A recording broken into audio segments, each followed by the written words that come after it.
People joining from different parts of the world. Welcome to Champions Assemble, an event brought to you by Area 24, Area 56, and Area 59 of District 105.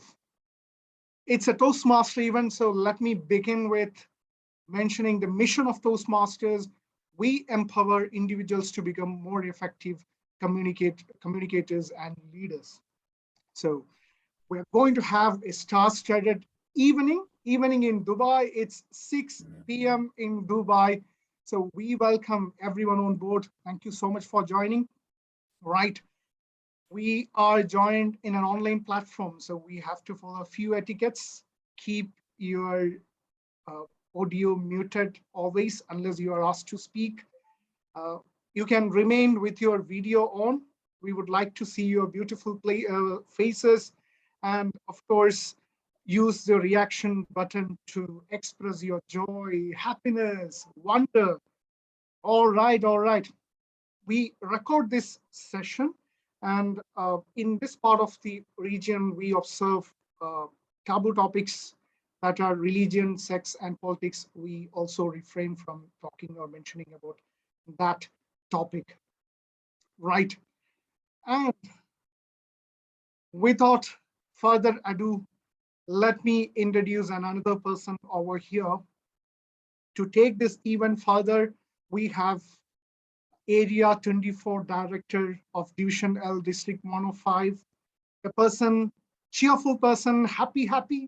So let's welcome Toastmaster Rajesh Menon. Thank you very much indeed, Toastmaster Russell, Area Director 59, for that very vibrant and energetic opening. Nothing less indeed for a meeting such as this. Well, history is, as the wise may say, our best teacher. Befitting it is then, to my mind, that this august assembly should set its direction with a compass called history. Because this here, this now, is nothing short of history. A meeting of champions, a conversation with champions. On the one hand, our world champions of public speaking, Toastmasters International, each one of whom rewrote history on that hallowed stage. The first humorist to win the world championship, the first Arab national to win that world championship, the first champion to win the contest online, and of course, the first African national to win the championship. And on the other hand, in this tome of history are us, you, each one of us, a potential, possible writer of history, in our own way, champions, who will in due course put down our own ink on the pages of history. My dear friends, my fellow leaders, Toastmasters, and guests from all over the world, my name is Rajesh Menon, and on behalf of Area 24, Area 56, and Area 59 of District 105, it is with boundless pleasure that I welcome you all to this historical gathering, the Champions Assemble. Over the next 2 hours, we peek into this world of champions. We seek a sense of what it takes to write and then rewrite history, or at the very least, a very good speech. We hope the next 2 hours will be worth your while. So let's dive right in. But just before that, please join me, my dear fellow leaders, and welcome with applause and gratitude our leadership team graciously present here. District 105 Director, DTM Parvinder Singh Pun. District Program Quality Director, DTM Rania Abulrab. District Club Growth Director, DTM Deepa Surendran. District Club Growth Director, DTM Jamil Shakil. Division L Director, District 105, Toastmaster Sharon Kuravilla. Division P Director, District 105, Toastmaster Hemant Jain. Division K Director of District 105, Toastmaster Shashidhar Bairapu. Now, may I please request our District 105 Director, DTM Gurbinder Singh Pun, to address us before we begin. Mr. District Director, the stage is yours. Thank you, Area Director Rajesh, and welcome everybody. On behalf of District 105, it's such an honor for me to welcome our champions today. So I don't know which way should I speak about them. Should I say, welcome Darren LaCroix, or should I say, ouch, you are here? Or should I say Mohammed Qahtani, or I say, Mohammed, your words are powerful, man? And should I say, Mike, welcome, or should I say, did you fix the projector finally at the library? And then our latest queen from South Africa, Verity, what a great read it was. Welcome, and welcome to this third largest district in the world, and to Dubai, where everything is the largest, the tallest, the biggest, the longest, the highest, and Toastmasters is no less. So we have the best of the best. The three area directors who took up this challenge of putting the Assemble 2.0 together with the most eloquent, the most handsome, most dashing. Okay, Stephen, enough, or should I say some more words for you? That's enough. Okay, good. Yeah. With our host, Stephen George, who is no doubt one of the leading Toastmasters in UAE, putting these events together. So welcome, and I would just take a couple of minutes to think about what's common amongst all these four world champions today. Yeah, they made history of their own kind by coming from different regions and different things. But I've always been very fascinated by what makes a world champion a world champion. And allow me to just share my thoughts. I always found that they always speak about relationships. There's either a father or a mother or a son or a friend or a sibling in their speeches. And they are simple. The speeches are very simple. The messages of have you ever stayed too long is such a simple message. And if your life is a book and you're not enjoying the read, then write a different story. What a simple message. A message talking about the victory is not in the result. The victory is in the try. So simplicity mixed with emotions, mixed with a relationship from our family, from our life, and being a human being. Out of these four world champions, I've met two of them in person. Darren might not remember me, but I've met him at the conventions. And Mohammed Qahtani, my dear friend from District 79, we have met many times in person from 2015 onwards. And I find them to be very simple human beings, just like me. They walk on the same ground, they eat the same food I do, and they also have a coffee mug from UAE from which they drink coffee. Yeah, Darren, yes. So they are like you and me, everybody, but they put in that extra effort. They did not let it go, and they became the world champion. So thank you to my dear Rajesh Menon, Midhat Siddiqui, and Afzal Latif for bringing these outstanding people to us today, and in giving us the opportunity of showing synergy is success. This is true synergy of District 105, where we brought four champions from four parts of the world, three area directors, and so many divisions put together. And that's what makes District 105 the best district in the world. I wish everyone a great session ahead. Let's listen up from our host and our wonderful welcoming speakers from World Championship. Good luck, everybody. Let's learn in the moments of enjoyment. Thank you. Back to you, Toastmaster Rajesh Menon.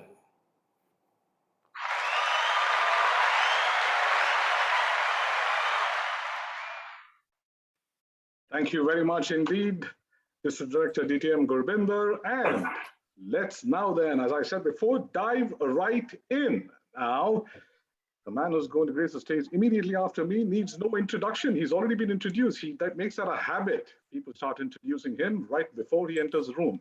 Quite the Elvis Presley, I should think. Among other things, he is the most eligible bachelor in District 105. I would say Toastmasters International, but let me just hand it right over to the one and only Toastmaster, Stephen George. Stephen, the stage is yours. Thank you, Toastmaster Rajesh, for that very innovative introduction. Never been heard before by anyone in District 105 at all. Thank you so much, Toastmaster Rajesh. If I knew that you were going to do such a wonderful introduction, I would have actually paid you more. But one thing is for sure, I will get married one day, and you may not be the best man for my wedding, but you will definitely be co-authoring my best man speech for sure. So get right to it and start writing it now itself. Thank you so much, Toastmaster Rajesh, for that wonderful introduction. All right, guys, we are back. Last year, we had 4 international presidents come together. Today, we are having 4 world champions together. So my name is Toastmaster Stephen George, and my job is very simple: to make sure that you guys don't take your eyes off this screen and look at the Abu Dhabi Grand Prix F1, which is happening right now. So my job is to make sure that you guys stay glued to the screen and nothing else. All right. So just to give a bit of perspective, last year, there was this man who I would say is the most eligible bachelor in District 105, Toastmaster Adarsh, who had this grand vision of having a leadership conference. And he decided to just go all bang, and he brought in not 1, not 2, but 4 international presidents together. This time, 3 area directors put their minds together and decided that, hey, we have never really had a world champion from District 105. Maybe it's time that we have one. Why don't we bring world champions together and possibly give them an opportunity to share their secrets to all of us? And because of that one idea, which was formed, I think in July 2021, after months of hard work, we have brought them here for you. So guys, this is what we are going to do. But first, I would like to talk to my 3, let me know when Mohammed Qahtani is here, guys. I would like to talk to you, Verity, Mike, and Darren. So guys, he's here. He's here? All right. So to all 4 of you, we do things different in District 105. Okay. So I know that you guys have had these typical interviews where you ask these common questions. How should we do vocal variety? How should we do body language, etc.? We are not going to ask you any such questions whatsoever. So we are going to dig into your minds and get to know secrets from the world champion themselves. Okay. So if you have textbook answers prepared for this session, throw them off the window. We are not going to need them at all. Okay. So that's to the 4 of you over there, just being completely honest with you guys. And to you audience, you are never going to get this chance this year. Okay. If you have any questions, please feel free to put it in the chat. We are going to have 20 to 30 minutes of you asking questions to the panelists, but you will have to give your questions to the chat. To avoid any disturbances, I will be asking the questions, but rest assured, if you put it in the chat, we will be asking those questions if time permits. All right, so that's what we're going to do. And world champions, I know that you guys are used to timing devices. Just letting you know that since we have a lot of questions, we will be having a maximum of 2 minutes per question. I know, I'm sorry for being a stickler for the rules, but that's what's been told by my organizers. Okay, I'm just the face of this conference. That's it. All right. So let's get to it then. So the first session, guys, what we're going to have is called In Conversation. Okay, so we have 4 questions which have been sourced from people, I think over the last 2 to 3 years, you can say, of questions that they've always wanted to ask, but never got that opportunity to ask. But for that, I need to introduce the panelists. Now, all the 4 panelists, they were such sweethearts. They all gave me their bio. Okay. But here's the thing. I will not be reading out from the bio. I will be talking about things that I've learned about them by various sources. So in case you guys are wondering what I have in store while introducing you guys, please note that I represent myself and not District 105 over the next 3 to 4 minutes while I introduce you guys. Okay. All right. The first panelist that I would like to introduce is an absolutely crazy guy. Okay, and I say that honestly. Why? Because in 1992, when his first business failed, let's say one of your businesses failed. Okay, what do? You feel depressed. You will have a ton of Ben and Jerry ice cream, and you will be watching Netflix, like what Verity was telling in her international speech. That's what you will be doing. But this guy was so crazy that he traveled 2.5 hours to an open mic in Boston the next day and gave a comedy speech over there. I told you that he's crazy.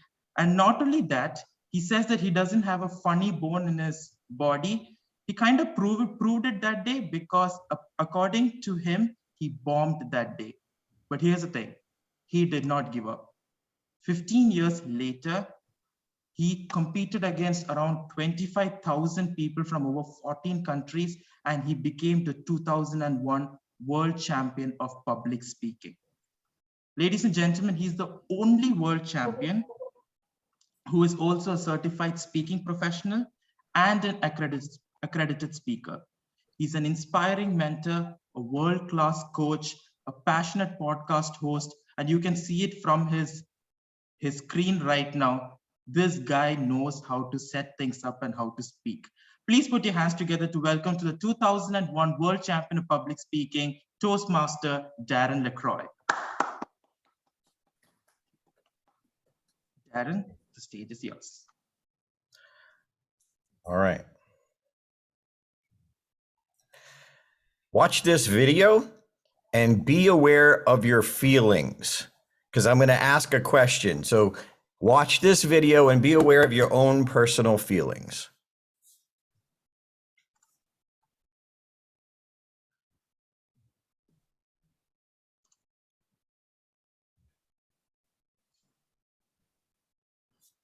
And the 2001 World Champion of Public Speaking, Darren LaCroix.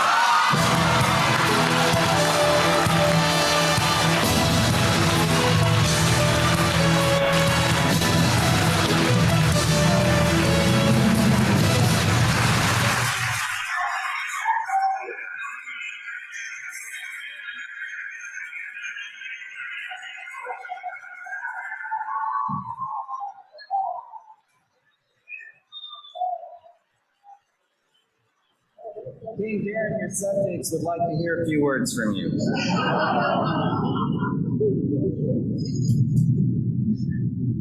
Man, that's cool. My first prayers, I asked God if the other 8 contestants could just go over time.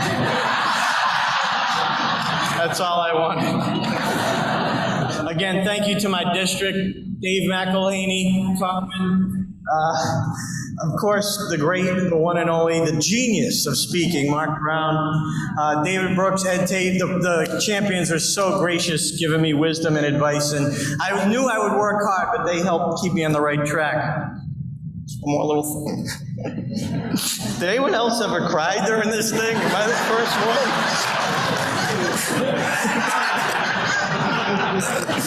Does that count as a gesture? I'll never forget. My dad probably doesn't even remember. He said, "I don't care what you want to do. Just be the best." And I am, Dad. All right. So please type in the chat what emotions bubbled up for you. This is going to be super quick. Just type in the chat for you watching that, what emotions bubbled up. I had some hair. Thank you. That was a private message. Elation, proud, joy, proud, goosebumps, inspiration. Here's one of the most important things I've won since winning the championship. One of the most important lessons I learned from one of my coaches. Write this down. If you want a stronger speech, especially in the contest and especially as a leader motivating your members, you must elicit emotion. Mohammed, Mike, Verity, in their speeches, they all elicited emotion from the audience. Make that your goal. Stephen? And by the way, Stephen, I think I'm the most eligible bachelor on this side of the ocean. Not just that side of the ocean, across the globe, Darren. I mean, definitely. Not the 2001 Darren, definitely the current Darren for sure. Verity gives me hope. All right then. Okay, so now let's move on to the next panelist. Now, I don't know how many of you know, but Celine Dion, Elvis Presley, all of them have residency concerts in Las Vegas. That means they do a bunch of concerts together in one single place. The next panelist apparently has a residency, I think, contract with TEDx, because he has spoken in TEDx not once, not twice, not thrice, but 5 times. He was apparently born mute, and he only started speaking at the age of 6. But the problem is, ever since he started speaking, he has never stopped after that. He's a certified coach and trainer who, according to his bio, has spoken at more than 500 events in 35 odd countries. He was also a nominee for the 2020 Educational Oscar Award, and he presents equally well both in English and in Arabic. But let's admit it, the first thing that you remember when you think about this man is the fact that he had the audacity to bring a cigarette onto the stage in the World Championship for Public Speaking stage.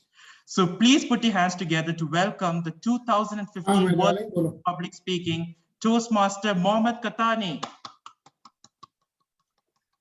Thank you, everybody, for having me. And I'd like to say it's really nice to see you, Darren, again, and Mike and Verity and everybody else. Now, when it comes to the contest and competing in the World Championship, and I do believe that the other world champions will agree with me on this. It might be something that you all aim for and you all kind of strive to get, but the question that you have to ask yourself is, why do I want to be a world champion, or I have to win, or why do I want to win this championship? If it's for fame or for money or for any of the materialistic stuff, pretty sure that all the other world champions will attest to this, that it's only temporary, and then when time passes by, all of this will go away. And why that you want to compete and win is because you get a chance, or at least like Toastmaster gives you a platform to have a message that reaches thousands and even millions of all around this globe. People will watch you from everywhere. And if that is your chance to say something that you really wish that the whole world can, then this is your chance. The money and the fame and all this stuff, it might come later, it might not come later. It's really not that important. I promise you, what's gonna stick to you more, what's gonna make you feel proud of what you have done, is when someone comes to you maybe a year later, or 2 years later, or 10 years later and say, thank you. I listened to one of your speeches and it made me a better person. If you know that you have made this world a better place just by saying a few words, then I do believe that your life has a meaning at the end.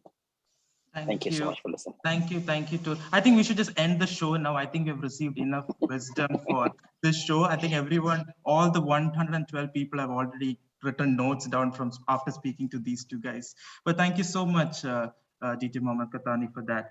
And now, the next panelist. Now, I'm not exaggerating when I state that the next panelist is the reason why half the women have joined this meeting.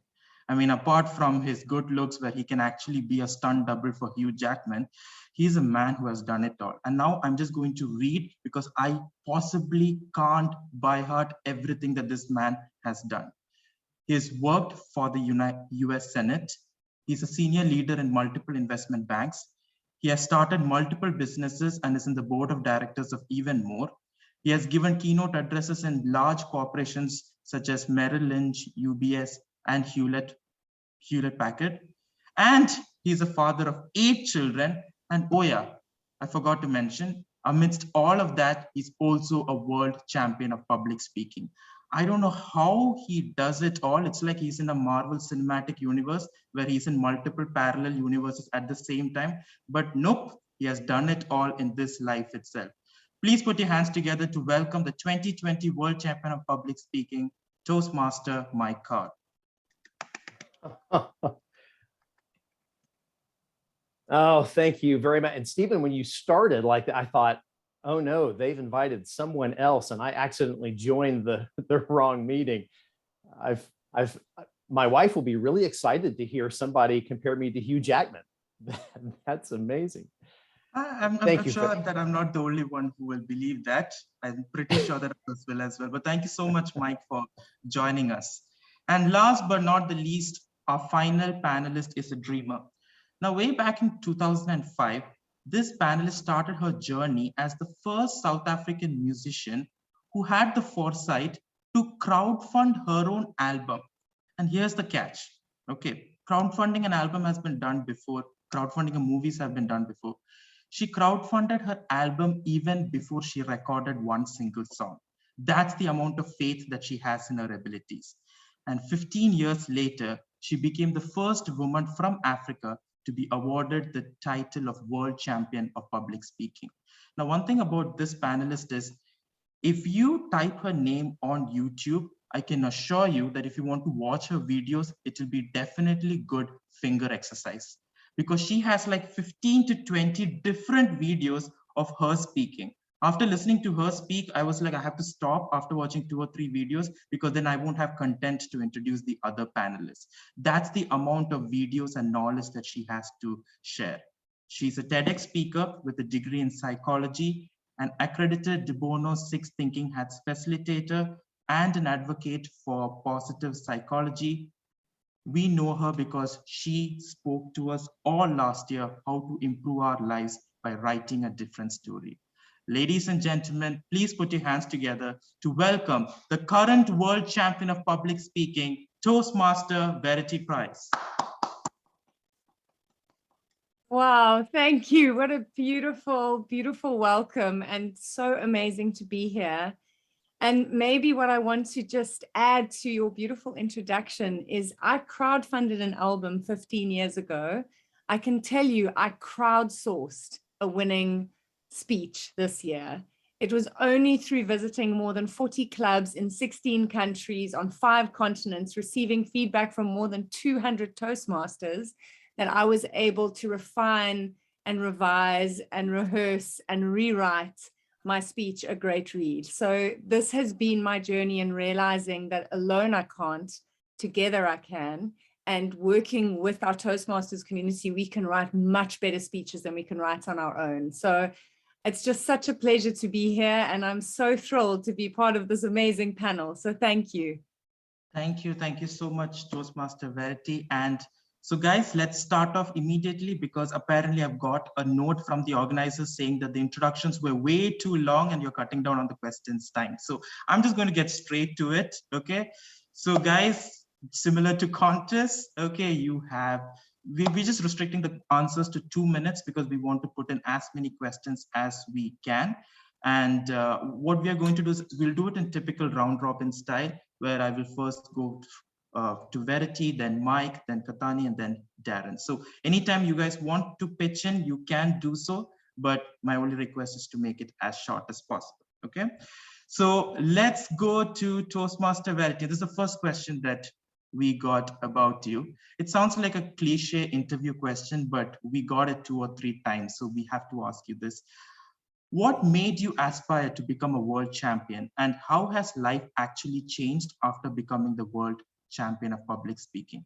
Well, I can assure you, to the people who asked this question, she has become much, much busier. That we can assure you. But what do you think, Verity? What made you go for it, and how has life changed since then?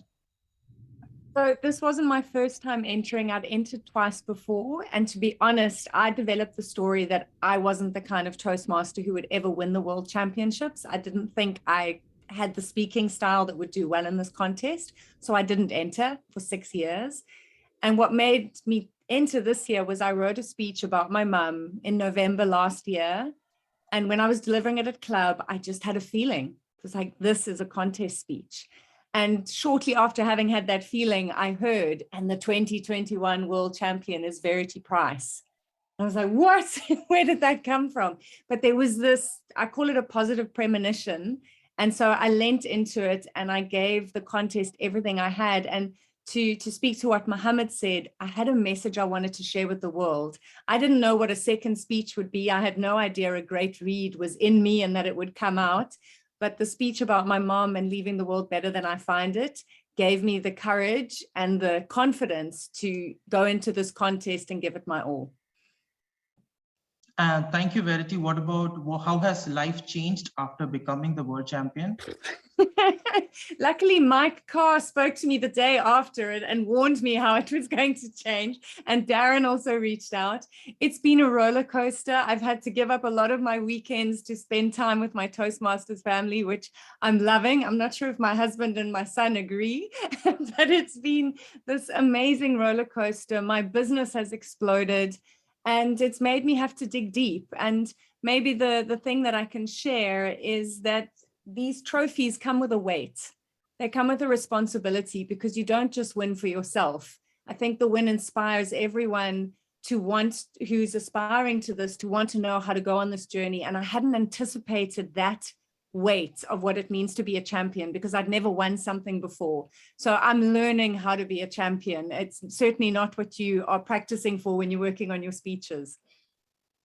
Thank you so much, Verity. And I can assure all of you guys now Verity has a brand manager who actually gives speaking slots for her. So yeah, she has become busy. But thank you so much, Verity, for spending time with us. Beautifully answered. Now we go to Toastmaster Mike and we have a tougher question for you. Okay. All right. So we're going to play a game of Mythbusters. Okay. I'll keep it very simple. So can you just state a couple of myths about preparing for the World Championship of Public Speaking that you would like to take this opportunity and break? That means stuff that they say about WCPS, which is absolutely wrong. And this is the platform you to say, this is not correct. So just a few myths that you feel about the preparation part of it. Real talk is if you just want it bad enough, you can win the World Championship of Public Speaking.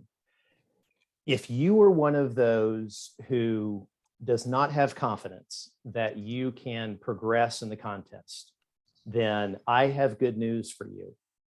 It was not until I lost confidence that I could progress in the contest that I started progressing in the contest.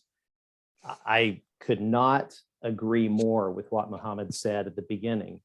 It's when the message became the most important and I started using then the skills that Darren mentioned, applying emotion only to let that one person hear that message, that the serendipity of contest success happened. So that's one. What's another? Another would be that you have to do it just like all of the other prior world champions have done it. I had a great mentor outside of Toastmasters say to me, differences sell, similarities don't. So we have to see what the judges have liked in the past, but judges are just like all humans. We get bored with the same thing over and over again. So that would be the third, well, this would be 2A, that you really being yourself is the most valuable thing in the contest. I'm going to stop there. Thank you. I just love the first part that you said, that you don't need to be the most confident speaker up front. It's about when you actually try and keep doing it again and again and again, that you reach that final stage. Well said, Toastmaster Mike. Brilliant answer. And now we go to Toastmaster Mohammed Qahtani. Are you ready? All right. So it's a semi-finals day. Okay, you've put on your Armani suit, you've put on Chanel No. 5, you've rehearsed your speech like 100 times as if it's like twinkle, twinkle, little star in your head. It's like well prepared in your head. What advices would you give to somebody on the D-Day? Like what needs to be done on the day of your speech contest? What is that advice that you would like to give them? I always say that everything that we learn in Toastmasters in terms of speech structure and body language and all that stuff. When it comes to that day, you don't want your speech to come out as if it's a scripted speech, as if it's something that you're just reciting from your head. When you go on that stage, and I know that you're going to feel the same for any of you who ever reached that level, but when you get on that stage and you see the thousands of people who are watching you, you start to think, this is my chance, I really believe in what I have to say. Then you just go up there and actually just say it. I always give this advice to people who come and ask me, I have my speech tomorrow. Is it one last advice that you would like to give me before I go on stage? I always tell them the same advice, and I say, imagine and believe that right after you speak tomorrow and you step off the stage, that you're going to die. And this is the last thing that you're gonna say. Now ask yourself, is it worth saying? And if it is, how would you say it? Wow. Okay. I think we should just take a moment. Things got real. Yeah. I think I should just go and buy a mic for Mohammed Qahtani just so that he can drop it and just, that was well said. I mean, that was beautifully. Thank you so much for that, Toastmaster Mohammed. All right, Darren, now we come to you. So we do not have a typical question for you as well. Okay. So one of the questions that were asked by a serious contestant here in District 105 is, how do you differentiate between a semi-final speech and a final speech? Okay, because we are not sure we are going to reach the final stage. So how do we know, how do we select the topic, let's say for a semi-final speech and a final speech, and how do we differentiate between the two? And should we practice the final speech well in advance? So I hope you got the picture of what she has been trying to tell, how do you differentiate between the two? Now, this is my personal opinion. This is a question that the other champions may differ on, but I love that we're so in tune everywhere else. By the way, I hope everyone listens heard Verity say that she hadn't won anything else before. I hadn't won anything else before. So let that be an inspiration. And it ties into the question. My personal opinion is, don't hold one back. You may never, ever get that semifinal stage again. Go with the one that matters now. Okay. Now, I know you got two messages. You've got another speech you got to give a few days later, but you may never get that stage. And I know some people, one of my coaches, his name was David McElhaney. He saved his speech. He had this speech that he was saving for the World Championship. He never made it past the semifinal. He never even made it to the semifinals again. And going back, tying into what Mohammed said, look, think beyond the contest. It's just one platform. No one joined Toastmasters to be a better speaker at Toastmasters. Think about it. Why did you join? We joined to be better out in the real world. Toastmasters is not the real world. There's real people there that you can influence, but we truly have to grow. So my opinion, and here's why I say this, in the old days, back when I was, when there were black and white movies on VHS for the World Championship, we didn't have that opportunity where you guys do now. There was actually, we had an advantage that there were 2 months before, from the semifinals, used to be called the regionals, to the World Championship. When I joined the contest, I joined to improve my professional speeches because I wasn't taking the time. My mentor said, Darren, stop trying to find that story that will launch your career and instead take the stories you already have and make them so good, someone will pay to hear them. And so I joined the contest. I didn't know it went to the World Championship. My time's up. Thank you so much, Toastmaster Darren. So basically go all out on your semifinal speech is something that you would highly recommend to the Another one will pop up. Another idea will pop up. Yeah, trust, absolutely. trust. Absolutely. Thank you so much for that. All right. So now we go back to Toastmaster Verity. And now this is one of the biggest problems, and one of the questions that we receive quite a lot, Verity, is how to select a topic which is the right topic for the World Championship stage. Okay. And secondly is how to select incidents from your life. Like how do we know, what are the yardstick that you need to use in order to find out this is a good story or this is a good incident, so that will resonate not only with you, but with the audience. So what tips would you give? So just to summarize the question, as simple as this, how do you select a World Championship speech topic? And how do you know what are the incidents that you need to select in order to get the message across? So that is the $1 million question. And it's so challenging when you've got that first speech. As Darren said, my first speech was the speech I had to say to the world, but I knew that if it got me to the semifinals, I needed a different speech and probably a better speech. So when I won district, I still had to wait 2 months to hear if I'd made the semifinals, but I started thinking about speeches then. Mine was a strange process because I'd spoken about my mom.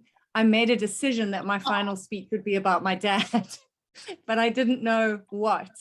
And actually it's very relevant today because today it's 22 years since my dad passed on. So I've been remembering him today, and it was for them. I chose this contest for them. So I didn't know if it would work in terms of the contest strategy. But then I started writing stories about my dad. Lovely to listen to stories that had universal messages. The key thing is I really believe you could win the World Championships telling people how you learn to boil an egg.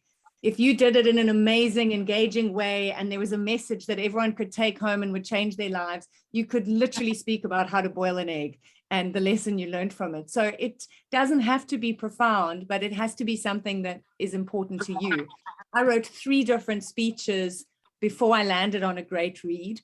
It woke me up at 3 in the morning. It's part of a keynote that I've been delivering professionally for 5 years. And it was a shift in it because my story has shifted in the last 5 years. But I knew when it came out that it had the potential to be a world champion speech. It took 100 days to make it world champion worthy. I had all the wrong messages in the beginning. And the only reason, as I said, I crowdsourced my speech, was only through getting feedback that I heard the initial versions was not landing with men. I was talking about look for the good, be happy. And all the men in the audience were going, what? I don't want to do that. And I had to take it and I had to go, the story doesn't change, but I can make this message stronger. So tell a story you love telling, but work with your audience to find the message that matters. Wow, thank you so much, Verity. I love the fact that you can win the World Championship by talking about how to boil an egg.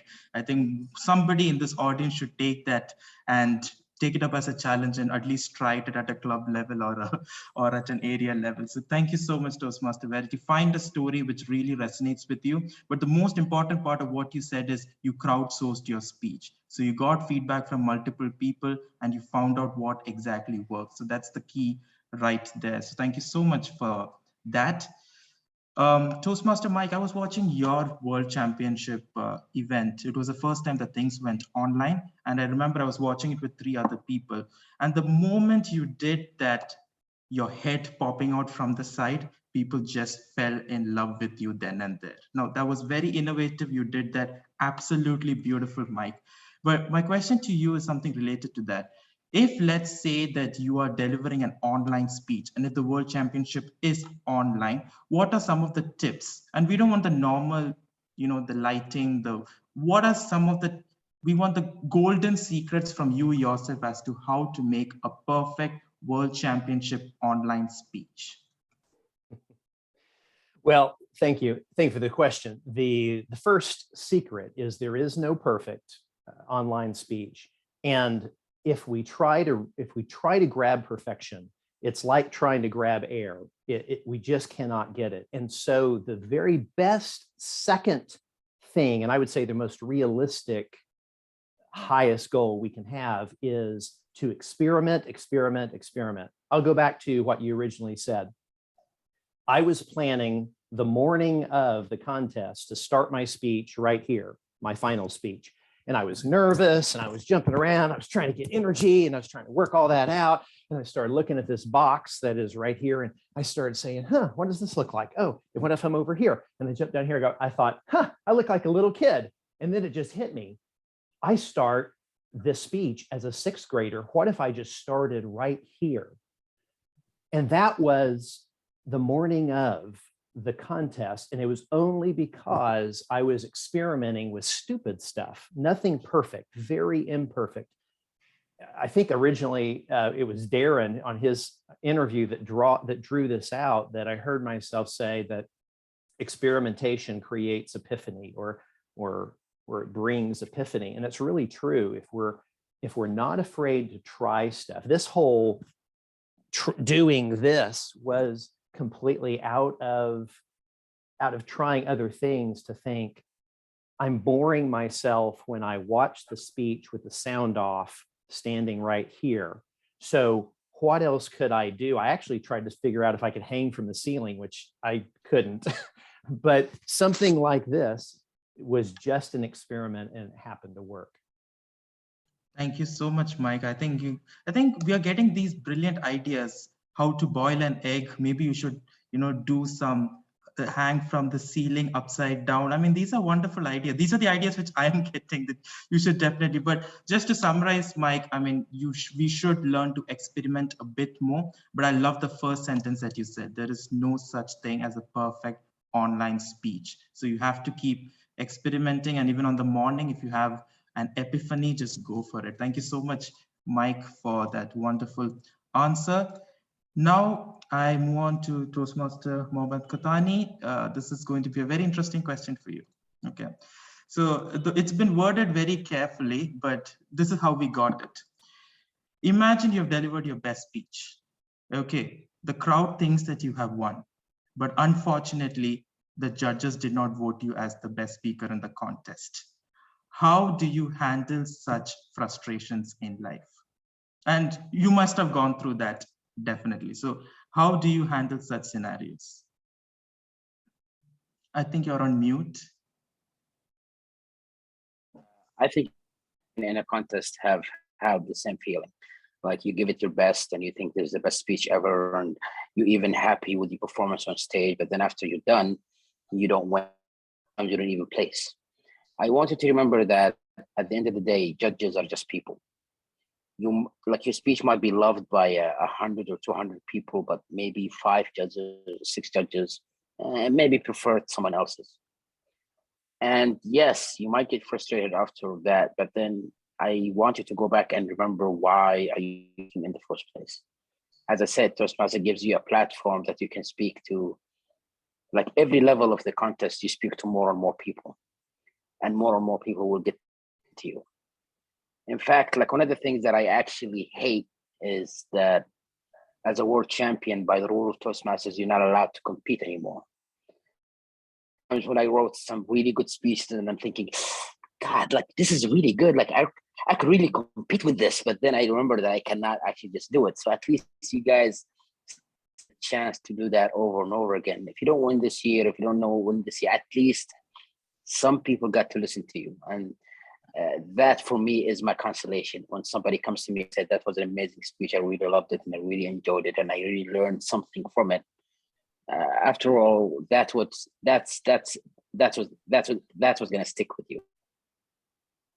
Thank you, Toastmaster Mohammed. Mohammed, you actually gave us a nice idea. Maybe we should have something like a Champions League where all the winners of Toastmasters, all the world champions come together and they have to have a speech contest. I mean, we have 4 of you here right now. Yeah. Maybe we should just use the next 1 full hour just to have a speech contest between the 4 of you.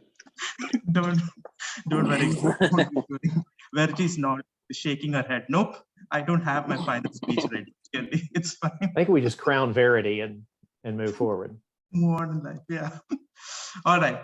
Darren, this was a question which came specifically for you. Okay, so there's no debate that you are a funny guy and you were one of the first people to actually add humor in a world championship speech very effectively. So the question that the audience wants to ask is basically, it's not how do we incorporate humor? The question that was asked is, how much is too much humor that you end up diluting the message of the speech, and what is too less humor that it just sounds boring? So how do we balance humor in your speech in the most effective way possible? What are the tips and tricks that you use to do that? My best advice is don't try to add humor. Let it go. So many people come to us, the world champions and my other world champion friends, and they're like, okay, my speech is done. How do I make it funny? And I kind of bite my lip and say, it's not done. You're not ready to now make it funny. Humor needs to be organic. I've seen people, even in the world championship, where they steal a street joke that they found on the internet, and then they try to put it in and make it look like it was their thought. And number one, that's illegal. Number two, it's on the judges form. It has to be original, but then some people may or may not know the joke, so it might slip under the radar, but it's wrong. Like the focus on humor. And by the way, I'd just like to say, I was not the first one to use humor effectively. I learned and studied from David Nottage, who is from New Zealand. His speech was so funny and yet made such an important point. Larry Lands, who was in my contest, he didn't win, but he had more laughs than I did. Ed Tate had more laughs than I did.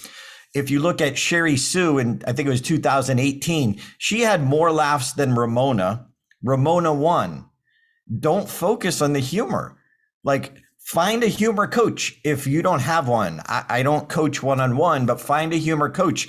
Call Mohammed. Mohammed is the funniest world champion, I think, ever.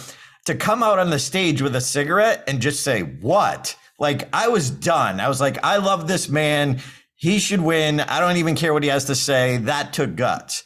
So some humor comes from taking courage and taking risks, but it needs to be organic, and usually it comes from the dialogue of the characters. The dialogue of the characters. So I could teach you a humor course, but we'd need 2 or 3 more days. But please don't focus on the humor. Focus on the message. Let the humor be organic and get a coach.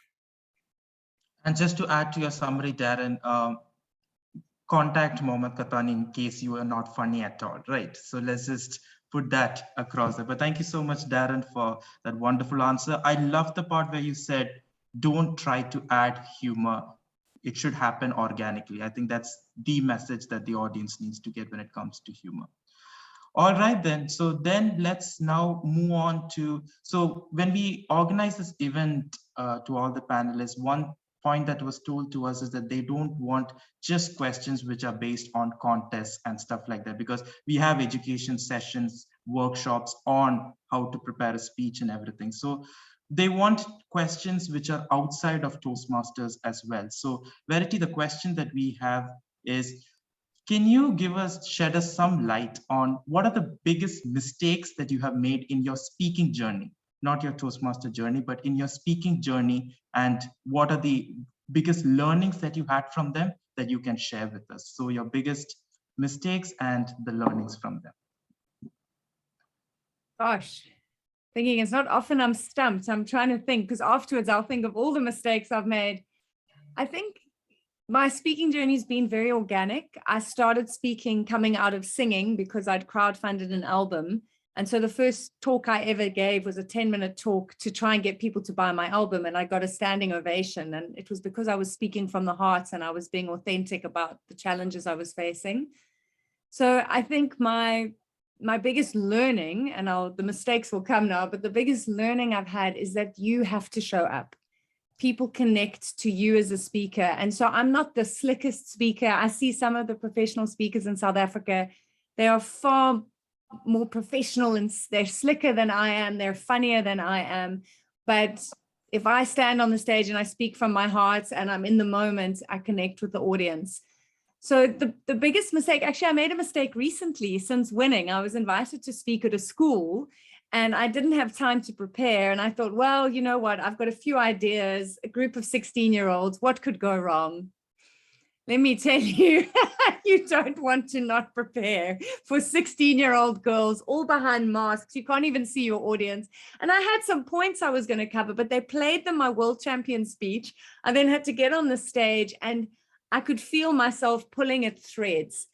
And I walked away from that quite humbled. because the adults in the room really enjoyed it. They got my humor, but I had not prepared for my audience. So as a professional speaker, you need to prepare for each audience differently. If I'm at a big corporate event, what are they needing from me? If I'm at a mixed event of mixed audience from different backgrounds, how can I tweak what I'm doing? And sometimes I've made the mistake of going in with, this is my keynote, and I haven't adjusted it for the audience. So that's a big learning. As you get more experienced, you can sometimes learn to do that on the fly. Walk into the room, gauge your audience, know what you're going to change. But you can't do this on the fly. You always have to be prepared. Yes, especially if you're talking to 16-year-olds, I can assure you, you need to have some preparation well in advance. Yes. So thank you so much, Verity, for that. Know your audience, absolutely important, whether you're the best speaker or someone who just started out. Thank you so much for that. The Toastmaster Mike is the next panelist. This is not from the audience. This is from me. Okay, it's from me. I'm asking you this question. Okay. They say that a cat has 9 lives, but when I read your bio, you have done so much already. I don't want to read through all that because then the 2 minutes gets over. I want to know, how are you able to manage your time so well within and outside of Toastmasters that you're able to be a father of 8 kids, but yet be a speaker as well as run a financial advisory firm? How do you do everything? It's just, how do you do it? Very honestly, I am a little shocked that that's the question, because I feel like I don't manage my time very well at all. In fact, I just got a new book that I would recommend. I'm loving. I'm only a third of the way into it, and I would recommend. It's called 4,000 Weeks, Time Management for Actual Mortals. It's by Oliver Berkman, I believe. And it takes an approach at time that says, we feel like that we have to go and go and go in order to be able to create this life, but we cannot get everything done. And that is a freeing idea, that we cannot get everything done. So I would answer your question directly, that I heard something said of the American General George Washington years ago that said, it's amazing what you can do if you're always doing. And I thought, well, I just want to have a vision out in front of myself that I know I'll never achieve. And so I don't set goals to that, because that becomes discouraging, but I just keep moving in that direction a little bit every day. And it's in areas that can feed my family, that I also love, and that I also am at least okay at. I'm at least a little good at. And I continue to try to move in those directions all the time because I enjoy it. I don't get burned out as much because I'm a little good at it. I make it a little economically viable. Then it serves the purpose of being able to eat. But it is funny. I would just tell you, I don't think I'm very good at time management. I'm constantly looking for more ideas. So if you feel like you're not, just keep moving in that direction. You may surprise yourself. One thing which I understood after listening to you, Mike, is you even have time to read books. Great. So the way you definitely can manage time. I don't know why you are so humble, but great job, Mike. That's another learning for me. Be humble. Great. All right. So now, Toastmaster Mohammed Qahtani, one question for you is a very good question. Is what advice would you give to those speakers who are not native English speakers, right? For example, let's just get to the point. Many of them may not know English so well. They might have an accent which you just can't get rid of by just speaking for 2 to 3 months. So it's very difficult to do that. What advice would you have? Because you are somebody who's, for example, your first language is Arabic. So what advice would you give for non-native English speakers? Well, when it comes to speaking, if you want to speak in English, then I would recommend that you watch other speakers and kind of just try to pick up the accent and just pick up the language. But to be honest, it all boils down to something that like Variety said, which is speak from the heart. As a world champion, I am honored and privileged to be invited to a lot of districts all over the world. And every time I go to a district conference, I I attend the international speech contest because, you know, I like to be inspired and I like to just listen to speeches. And in every district conference and every international speech contest, the same thing happens over and over again. And I promise you it's going to happen in your next international speech contest. And remember my words, which is this: always have a speaker who would do everything per the book. You know, structure, check. Body language, voice, check. Everything it checks out. But you're watching that speaker and think, something is not right. And like, I don't really feel it, you know? And then after that speaker, another speaker will comes in with a broken English, with a broken grammar, pronunciation, with a broken everything.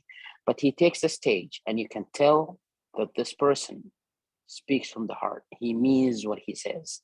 Yeah. He did not get on that stage to win a trophy. He got on the stage because it gave him a chance to speak something that he wants to give to the world. And in every speech contest, the second guy always wins. You know, everything that you can learn in terms of speaking, it will help you, yes. But if you come out there and you are you're just giving a show, like people can tell this is not like genuine, it's not gonna land. Oh my God. Okay. Do you still have the mic that you dropped like half an hour back? You might as well drop it again. That was just amazing. The second guy always wins. Absolutely. Well said. Was beautifully articulated. I mean, wow.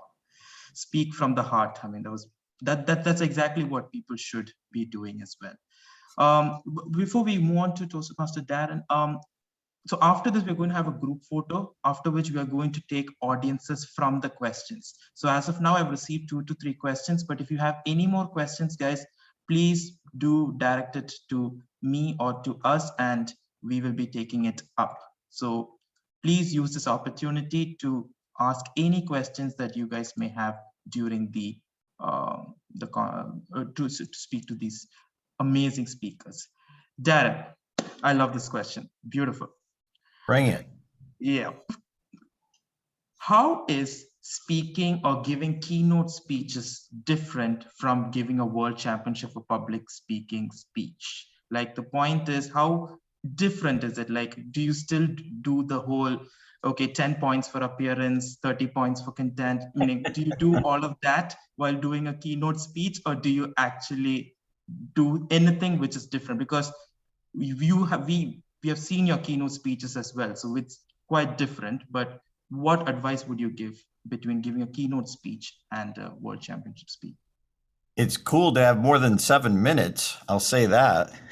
You don't have to worry about the time frame. Now, you still have to worry about the time frame, but you get a little more breathing room and you can adjust on the fly. Other than the judges form and knowing there's 21 judges, I think it's a lot less pressure. But going back to what's been said over and over again, speak from the heart. Here, I'm going to share a quick slide and I'll still stay in my time, but this encapsulates what we've been saying. So many people, and I had the time when I got my ego in the way, their intention is to win a speech contest or get paid or build followers. And Mark Brown, my coach, said, no, hold on, stop. Your intention is wrong. And what Mark taught me was that the audience gets the result. The audience gets the message. The audience gets the process. The audience walks away. So when you focus on that, then the side effect becomes you're more likely to win a contest. You're more likely to get booked. You're more likely to build your followers, but it becomes a side effect, not the intention. So with a keynote speech, the biggest thing to me is you have a lot more time. But I have a lot more responsibility because I'm working for a paycheck as well. And I have to remember who I'm there for. And same thing, Mohammed said it, I'll say it again. When Mark Brown started coaching me and I had to write a brand new speech for the world championship level, he asked a question. He said, choose a child in your life. And I'm like, child? I don't have any children. So I chose my eldest nephew, Michael. He said, if you were going to die tomorrow, what one lesson that you learned from your life would you pass on to Michael? Oh, and I started to answer. He said, no, you got to go deeper. Everyone asks for what's the winning formula. There is no winning formula. There's a winning message in you, but it's the same for speaking. And so I keep right next to my camera like it's the last time. Mohammed said it earlier. I have a reminder, even though this is what I do, right next to my camera, my energy and effort. There's going to be some people I will never, ever see again online.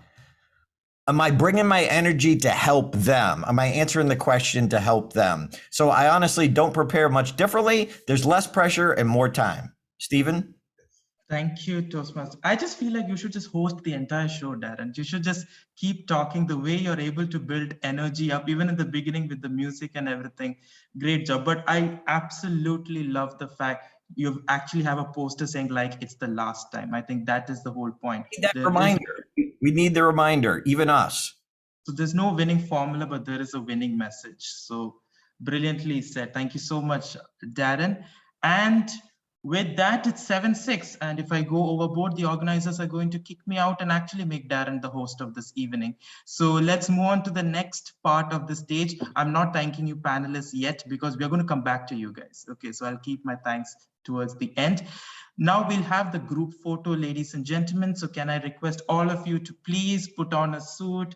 And I mean, you don't have to put on a suit, but come on, put on your best smiles. All of you guys, switch on your videos. And come on, guys, we need more people. We need more people. My screen is not filled up yet, not yet. And I want smiles like Linda. I love Linda's smile. Should have smiles like that, ladies and gentlemen. Everyone is searching. Where is Linda? Where is Linda? All right. So can we have more people switch on your videos? That's why we have allotted 2 minutes for this session. I don't know how the Zoom master is going to take the picture of everyone, but Zoom master, all yours. Let me know once I should start. Yeah, we're going to take it page by page. Everyone say champions. Champions. All right, that's page 1.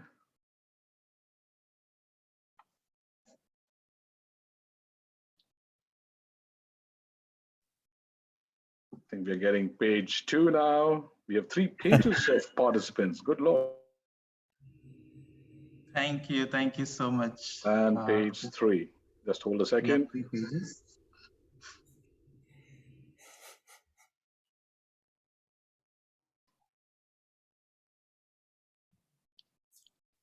All right, we are good. Back to you. Thank you so much, Toastmaster Rajesh. So now we will move on to the next session. So the next session to all the panelists is where we give an opportunity for the audience to ask questions. So now we'll first be giving preference to those audiences who actually sent, who have actually sent me their questions. So Toastmaster Harish, since we only have 3 questions, I think we have enough time for Harish, meaning the individual people to ask the questions. Harish, you want to unmute yourself and ask your question? Toastmaster Harish. Hi, good evening. Good evening, Harish. What's your question? Yeah, my question is, now we have 2 generations of champions here. 2 from offline and 2 from online generation. If all these 4 want to pick one good thing about another's champion, what it will be? Okay, interesting question. Wow. I don't think we can go across the board and say about all 4 unless you guys can do that. Darren, we're going to start with you. One thing that you love about each speaker. Your time starts now. The creativity of Mike Carr, the comedy and humor of Mohammed, how he started off, and Verity, like her heart just busted through. It was beautiful. I did a critique of Verity's speech. You can see it online. Yeah, I went through that as well. That 56 minutes one. Yes, I remember that. Right. Toastmaster Verity, I don't know how you're going to answer differently, but go ahead. Your turn. Absolutely. I think Darren's courage to lie on that floor and make the audience uncomfortable and build the humor, it was a game changer, I think, for a lot of speakers. Mike, who gave me my inspiration on how to turn this box into a stage, and just when you went to Norway, Mike, I just love that. I didn't see that coming. It just was such a beautiful moment. And Mohammed, I love that your speech was 3 separate stories all getting a point across. So often these world champion speeches are one personal story. And I show your speech a lot when I'm teaching presenting skills, because I teach a lot of people in environmental sciences, so they get to see how bad the scientists are. But just the use of 3 stories to illustrate a point, all so powerful, all so different, and all with messages that made a difference. All right, brilliant. Mohammed Qahtani, your turn. All right, I'll start with Darren. And what I love about Darren is he had guts in his speech. I think he's one of the first people who showed us that you can be actually humorous and funny and still give him and just still give a message across. Mike is his spontaneously when he tried to see how he can act with the camera. And for a person who just first time online, it takes a lot of. I mean, I could never do. I could never do like what he did. And for like Verity, I love your voice. You you have a voice that it actually forces people to kind of listen to you. All right, brilliant. Mike. Darren exudes joy, Verity exudes light, and Mohammed exudes tranquility. Wow. Okay. I'm not even going to repeat what he said. It's just amazing right there.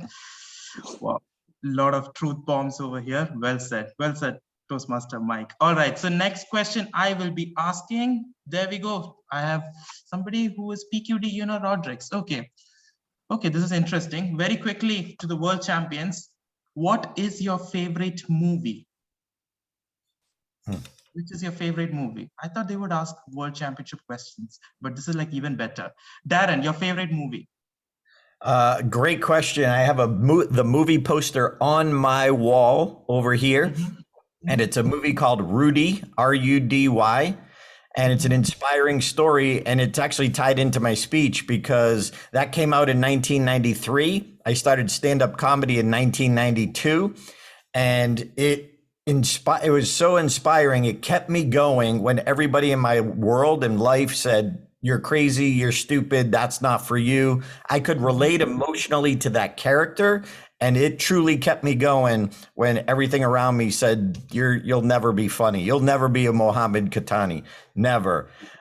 And honestly, I got to meet the real Rudy because I put it on my bucket list to meet him. And I heard the story behind the movie. So right now I'm working on the movie script behind my story, and I'm trying to sell it to Hollywood. All right. Thank you, Toastmaster Darren. To all the other panelists, Darren ate into your guys' time. So a very quicker answer. Verity, your quickest movie? Your quickest movie, sorry. Your favorite it's movie? an underground movie that was shot in 10 days in Australia called The Castle, and about a very simple family that fights to save their home from an airport taking it over. And anyone would think they would want to give that home away, but for them, it is their castle, and it is a very beautiful film. And it was shot in just 10 days, is it? 10 days. It's a cult movie called The Castle. Go and look at it. It's hysterical. And Darren, just for you, I've acted in a movie with Sean Astin, so I heard about Rudy from him. Oh, nice. After watching the highlights of the Abu Dhabi Grand Prix, I'll definitely check out Castle. Mike, yes, you're next. Favorite movie is About Time. It will cause you to want to live fully every single moment, including this amazing moment right here. And interesting, you mentioned Sean Astin, Verity. I saw a movie with Sean Astin was in, so we have something in common. All right, all three of you giving different movies which are not mainstream. Mohammed Qahtani, a Bollywood movie maybe? No, not really. Like my favorite is Interstellar, and I like it because I like things that doesn't make sense. Finally, Nolan fans in the house. Finally, thank you. I like your answer the best. Sorry, Interstellar was just Amazing. All right. Quickly moving on to the next question is, okay, I like this question. It was asked by Toastmaster Linda. This is to Verity, so it's at Verity. How do you bounce back? Okay, she's gone to the district stage multiple times, but unfortunately was not able to go through. And if she's somebody who has lost a bit of confidence, how do you find the courage within you to bounce back and keep trying again and again? Good question.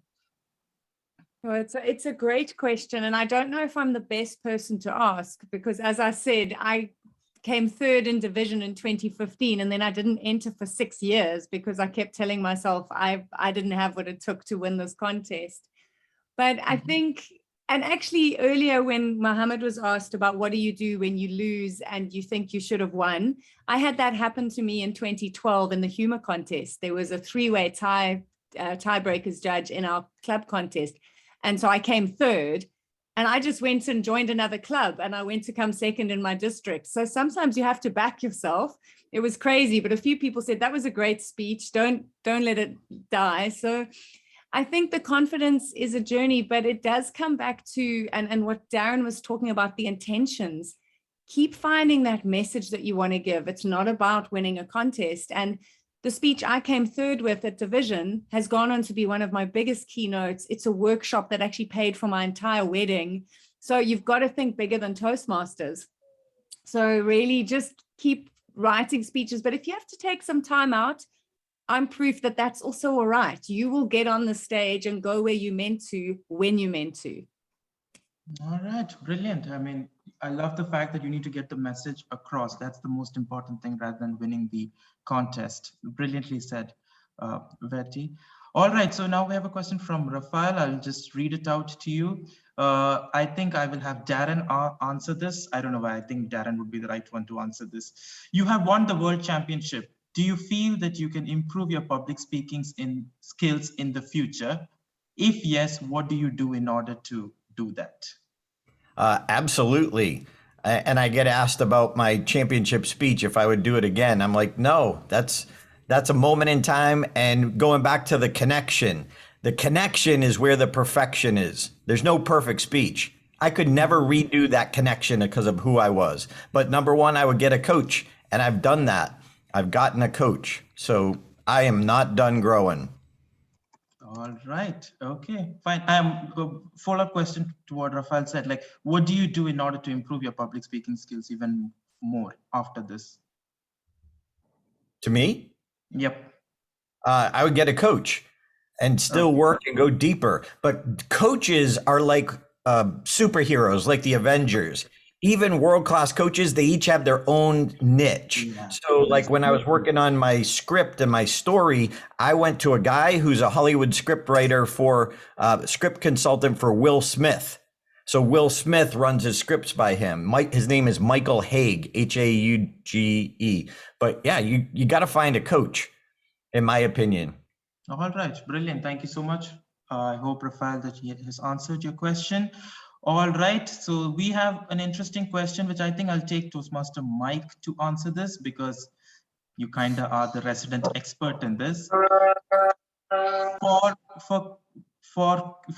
an online setup, do you use markings as to where the camera should be when different gestures are performed, so that you know exactly how? So how do you do it? I think what he's trying to ask is, you remember where you came out and you have those movements. Do you have like markings on the floor, or how do you know where your head should be, where your body should be, etc.? So how do you manage that?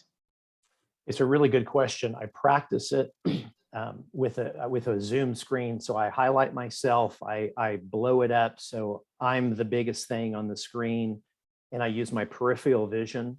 I might glance to see if I'm in this frame or if my fingers are still in frame, but I want to stay focused on that little light on the camera, and I place one of my daughter's faces right behind there and just talk to her, because that's where the emotion comes. But I can see in my periphery where I am in the box, in the screen, and so I know I'm staying there. All right, so you just practice again and again using a Zoom screen and look at the camera a bit more. Thank you so much, Toastmaster Mike. And I think, okay, Ashwini has a very good question. She's like, some say that, I think we can have Toastmaster Mohammed Qahtani answer this. Some say that too much of hand movements and moving around can be distracting. What is your opinion on how to have the right amount of hand gestures as well as stage movement? What are the tips that you use in order to be effective? I would like to say that always be natural. A lot of people might try to do some hand gestures that might come out as if you are exaggerating something, like if you are in a play, and the audience can actually just feel that. So just when it comes to hand movement and hand gestures and movement on the stage, a lot of movement might also be like distracting. As I said, yes, I would say that if you have a story in your speech, then break your story into like different scenes and have one scene on the right side of the stage and the other scene on the left side of the stage. So when you go there, you don't move much, you just stay on that area and you just do like whatever you have to do there. In terms of body language, I just said, just do like whatever it feels natural. Use your hand gestures to draw a picture for the audience to see. If something is tall, if something is small, so, you know, like your hand can just help paint, or just so the audience can see the scene painted in front of them. Oh, that's brilliant. I mean, I love how you're painting the speech, the image that you're trying to portray to the audience. It's a very, very good advice. Thank you so much, Mohammed Qahtani. Can I say one thing about that? Yeah. Yes, Mike. There is in the story you're telling, you can use it to go from chaos to clarity. So you can use it in your favor. It's not always bad. It depends on the story, like Mohammed said, that you're telling. Absolutely, absolutely. Thank you so much. And I've got a message, panelists, from I don't know if I'm pronouncing a name right, Iona. She's like, you forgot to ask them what was their favorite book. So quickly, Darren, your favorite book. My favorite book right now is Building Your Story Brand by Donald Miller. It's a marketing book. Building Your Story Brand by, I'll put it in the chat. Yeah, I think never heard of that one before. Verity? The Alchemist by Paulo Coelho, and such a powerful reminder that sometimes the very thing you're looking for is right where you are. Absolutely. Yes, finally a book that I've heard of before. Mike? Favorite book is Thinking Fast and Slow by Nobel laureate Daniel Kahneman. Talks about it just talks about the way our brains work, the way we process. Amazing. That's a brilliant book as well. Mohammed Qahtani, you're on mute. Mine is actually it's a novel called The Thousand Splendid Sun by Khaled Hosseini. It's absolutely. I think a brilliant book. I mean, I think I've read it 2 or 3 times. Brilliantly done. Absolutely. All right. So we have one more question. That's it. Good. We're finishing on time. All right. So the question, okay, we have another question coming up. Okay, this is a good question. I want to ask this. The question from Toastmaster Chetna. She's like, what approach do you go when you're writing down your script? It's a long question, but what she's asking is, do you go with writing down the story first, and then what is the message that you got from the story? Or do you go the other way? That means this is the message that I want to share, and you weave your story around that. Darren, would you like to take it up? Find the process that works for you and experiment. I get an idea, I jot down a couple of lines of dialogue, and I actually go present it to a Toastmaster club, record it just to see if it's got any connection, and then I develop it. All right. What about the others? Verity, Mike, what do you guys normally do? For me, it's often, oh, sorry.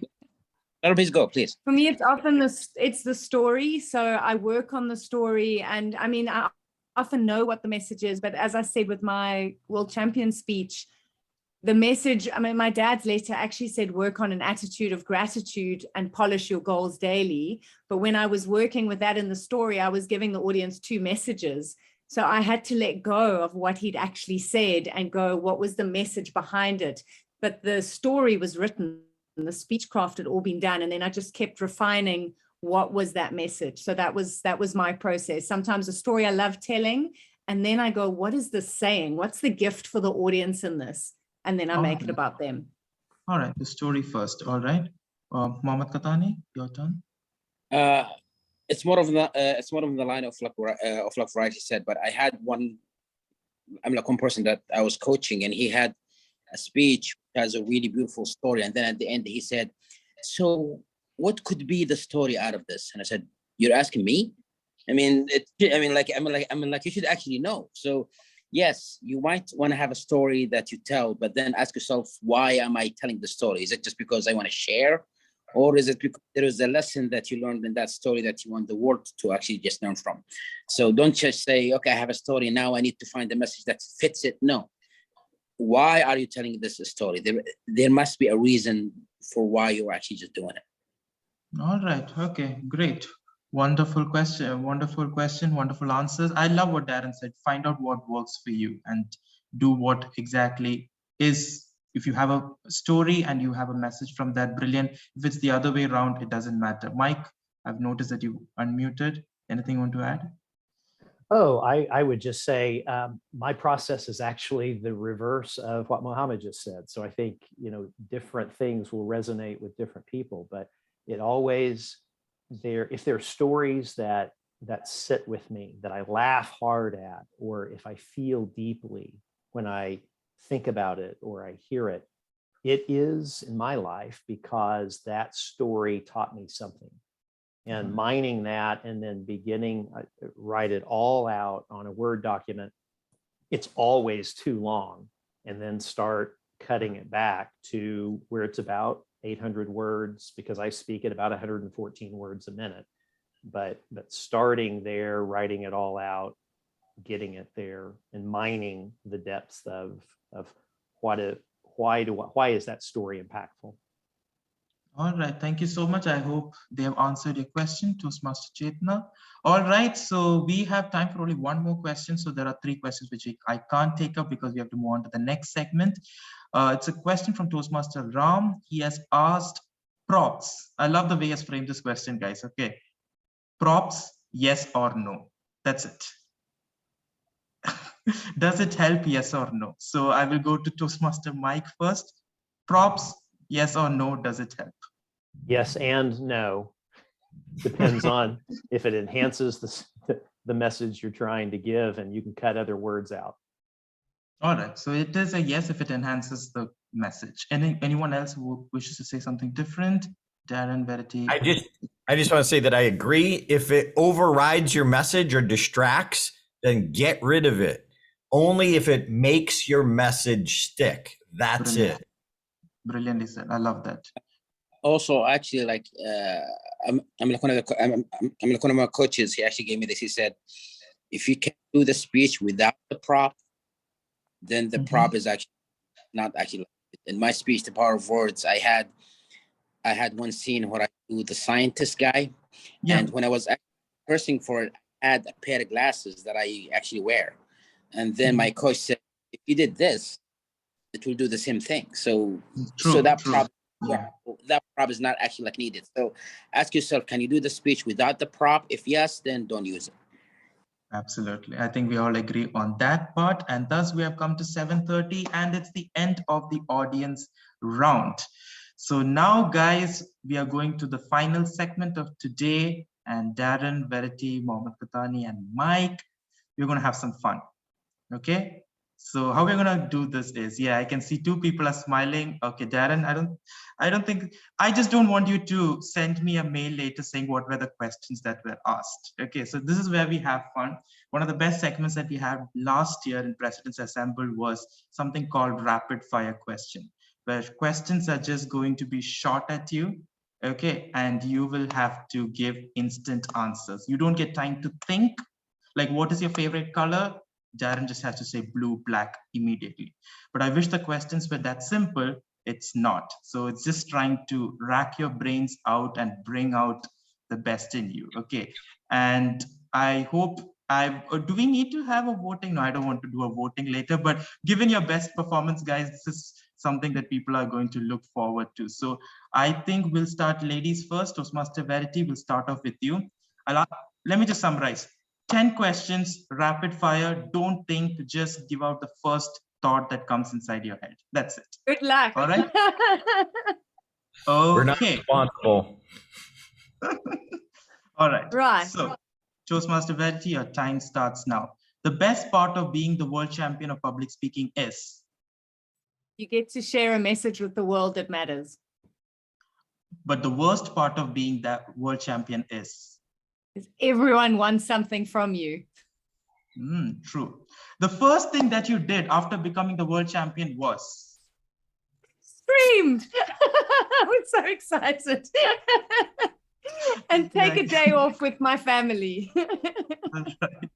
That was the last day off that you had in a long time, I can imagine. All right, fourth question. The funniest feedback an evaluator has ever given you? I can't think of anything. I can tell you the worst was in my journey to the world champion. I was practicing at club. Someone said to me, if I was a judge, I'd give you 50% for this speech. I was in bed for 2 days after that. It broke me. I stopped getting verbal feedback after that, but it was a good lesson how not to give feedback. You should contact that member after this. Contact. Yeah. All right. We have more. Toastmaster Verity, if you were the current international president, one thing that you would immediately change about Toastmasters is? Mine is that speakers could see their judges' ballots so they could actually see why they didn't win and why they didn't place, actually to see where they scored. All right, good. One world champion you're sure would have beaten you if they were competing against you. Can I be honest? All of them. I've often thought if I was up against any of the winning speeches, I don't think I would have placed. That's a very diplomatic answer, but fair enough. It's the truth. I just, everyone's so good in their own right. I have no sense of how I would do against them. Fair enough. I can see that Darren is already practicing. Your questions are completely different, Darren. Don't even think that these are the questions. All right. The one thing that you should never include or say in your world championship speech. I mean, I think you're not allowed to swear. I'm not sure what else, but if you're comfortable being honest, be honest. But yeah, I think just stick to the rules. All right. Don't swear. You could have just said don't swear. That's a brilliant answer. All right. Your favorite XCOM position and why? Executive committee position and why? My favorite? Executive committee position, like president, vice president, education, PPR, yeah. My favorite was actually being the treasurer. I discovered I was really good at getting money from people. Oh, okay. Because you had the money with you. Great. Next question. How many times did you practice your world championship semifinal speech? Semifinal speech was 6 months of writing and practicing. So 300 times minimum. No, that's the magic number, guys. 300. Last question. Popular demand. How do you boil an egg? Badly. You can ask my husband. All right, a big round of applause for Toastmaster Verity for those honest answers. A couple of them were too diplomatic, but I know that the next person is going to change all of that.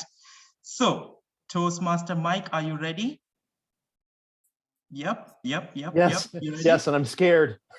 Don't worry, it'll be fine. Okay. The toughest part of participating in an online speech contest was? Toughest part, I could not see the audience and interact one-on-one. All right. The first word that you would like to tell the judges when you've clearly won the contest, but they have voted you third. The first word. You were right. Too diplomatic, but fair enough. My greatest fear during the World Championship contest was? That I would be boring and say nothing of any consequence to anyone. Oh, good answer. One rule you would like to change about speech contests?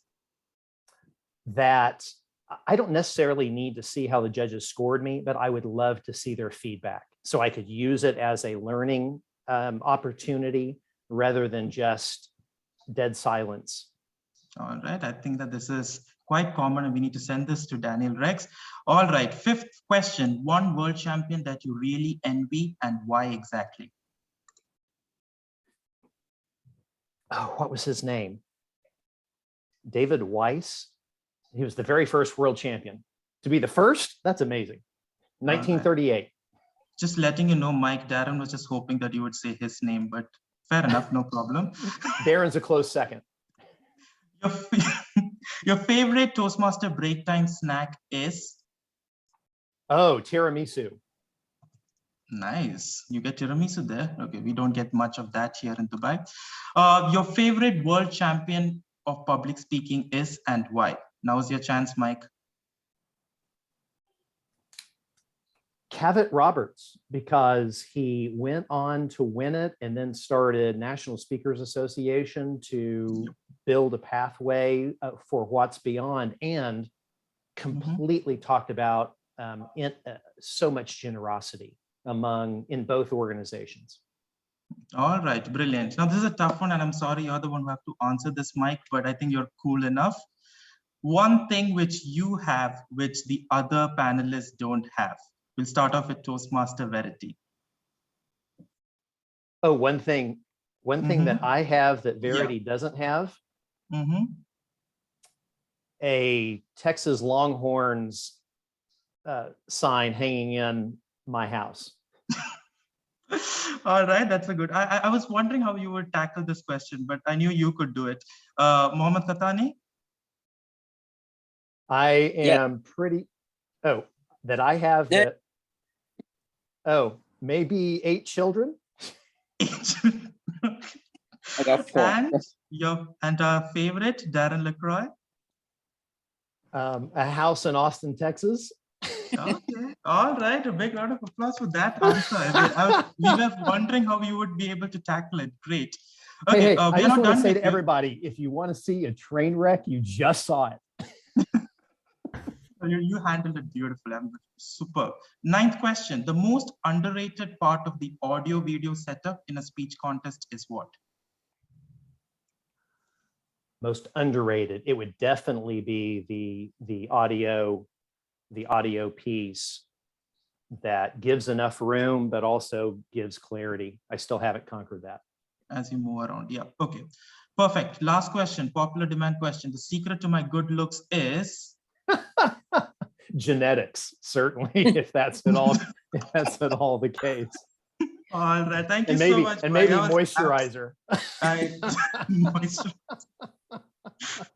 All right, great. Maybe I should say people whose taste is off, because I don't think that's. That's fine. You did absolutely well. All right, next, quickly we move on to Toastmaster Mohammed Qahtani. Are you ready? Yes. All right. I won the World Championship of Public Speaking in 2015 because? I was lucky, I guess. All right. I don't think others will agree to that. You did a wonderful speech. Second one, the weirdest prop that I used on stage apart from a cigarette is? A pot. A pot, okay. Yeah. If you could go back and change one thing in your Toastmaster journey, what would it be? Join sooner. I think I joined way too late in life. Oh, all right. That's this one. Okay. The best part of being the world champion is? Meeting Toastmasters from all over the world. True. And the worst part? Time, like to just manage your time is, it's really hectic. Okay, yeah, that's true. Okay, one quality or skill the following people have that you wish that you had. Toastmaster Verity? Can you repeat the question again? One quality or skill that the others have which you wish you had. Toastmaster Verity. Verity is being a professional speaker before, before winning the championship. Brilliant answer. Darren LaCroix? Darren LaCroix, his hardworking ethics. His ethic, okay. And Mike? Of course, the good looks. Good looks, yeah. I have to give it to you, man. That's obviously. Okay. Let me get, hello? Yes. All right, next question is, a song which best describes you is?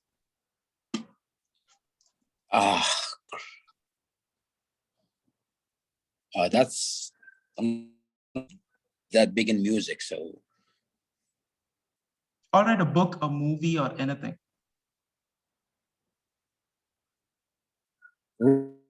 Because now I just Googled it when I Googled it when like Darren was talking about it, and I think, yeah, I think that's You're that's Rudy. I got it. Okay, yeah. Fair enough. Okay, one thing that Toastmasters in Saudi Arabia has, which is unique and you love about it.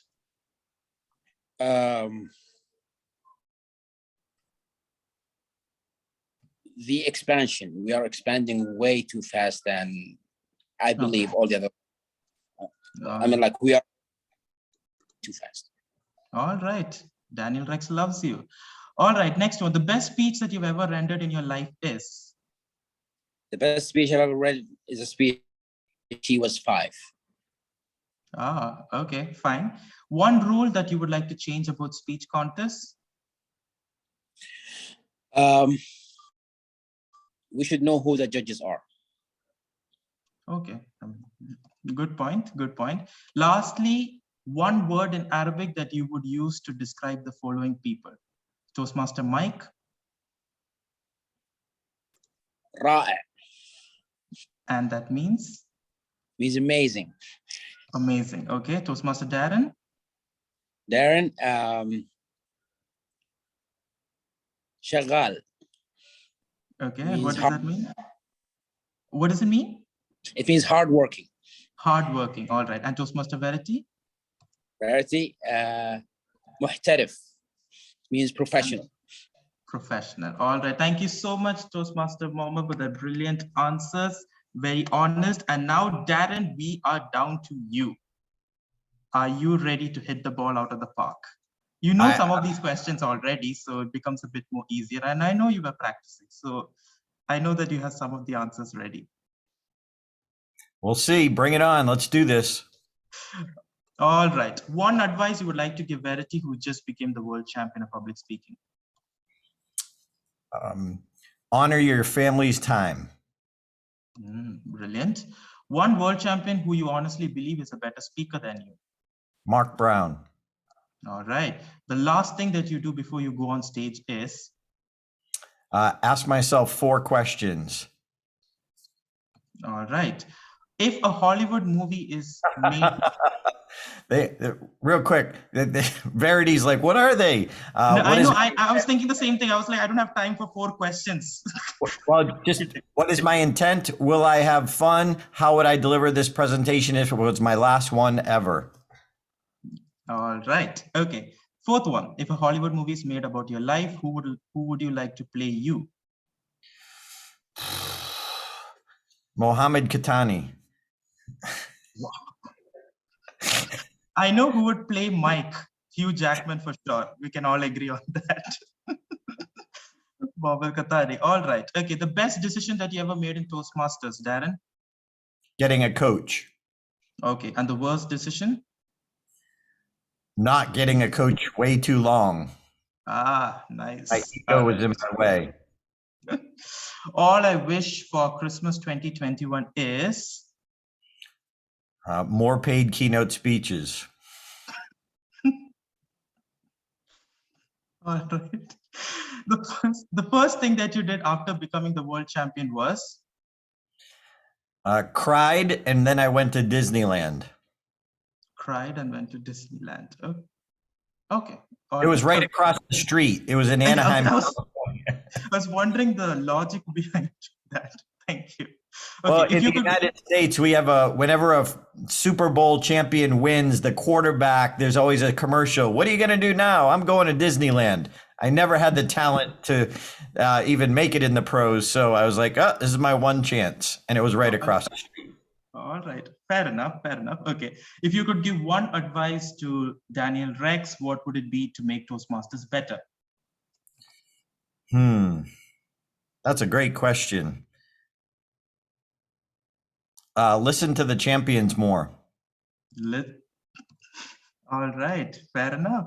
That's a brilliant answer. Okay, quickly, one thing that you have which the other people either don't have or need to improve on, or etc. Toastmaster Verity. One thing I have that they don't, I have no children. All right, okay. I think that's a common answer across the board. All right, so last question to you, okay? One line to describe Toastmasters of District 105, whom you're addressing right now. Gracious. Thank you, thank you, thank you so much. Brilliant job to all 4 of you champions. But I know you guys, at the best part of this, to all the audiences, these questions were not given to these guys before, so they couldn't prepare for it at all. So they were all put on the spot, especially the question which we asked Mike. I was like, am I going to land myself into trouble for asking that question? But thank you so much, guys, for being a good sport and answering it with absolute honesty and less amount of diplomacy, you can say. Thank you so much. And a big thank you before I hand over the stage to for the vote of thanks, Toastmaster Darren, Toastmaster Verity, Toastmaster Qahtani, and Toastmaster Mike. The reason why we did this is because we never had a champion in District 105. And that is something which we are trying to do and we are aspiring to become. And we thank you for all the advices that you have given. I didn't write down any notes because I was hosting it, but the simple things that you said about what if this is the last message, or the real technical stuff as well, about, you remember Mike Carr just moving his hand and bringing clarity. I mean, subtle things like that, each of that added a lot of value. So thank you so much once again, Darren, Verity, Mike, and Qahtani, for being absolutely wonderful panelists. You guys have done a phenomenal job. And now I do not want to steal the thunder of the next person who will be thanking all of you guys in detail. But as your host, thank you so much for making my life easier by sending the bio, by not asking the questions way in advance, because some panelists tend to do that, but you 4 of you were like, you were ready to be good sport and do that. Thank you so much, guys. And I would like to hand the stage over to one of the pillars of this event. She is one of the youngest area directors in Toastmasters, but she's doing a phenomenal job in her area. She's been in Toastmaster for around the last 3 years almost, and everything that she says is just pure gold. Please put your hands together to welcome Toastmaster Midhat for the vote of thanks.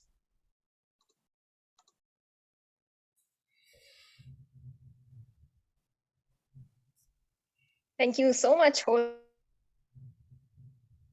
Toastmaster Stephen. Am I audible? Yes, but the network bandwidth, thumbs up? The bandwidth is low, so it's not so clear, but yeah.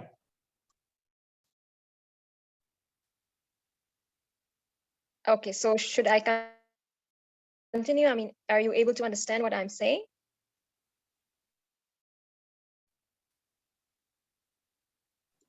What about you guys? Adarsh, Rajesh, can you guys hear the? All right. Well, thank you so much.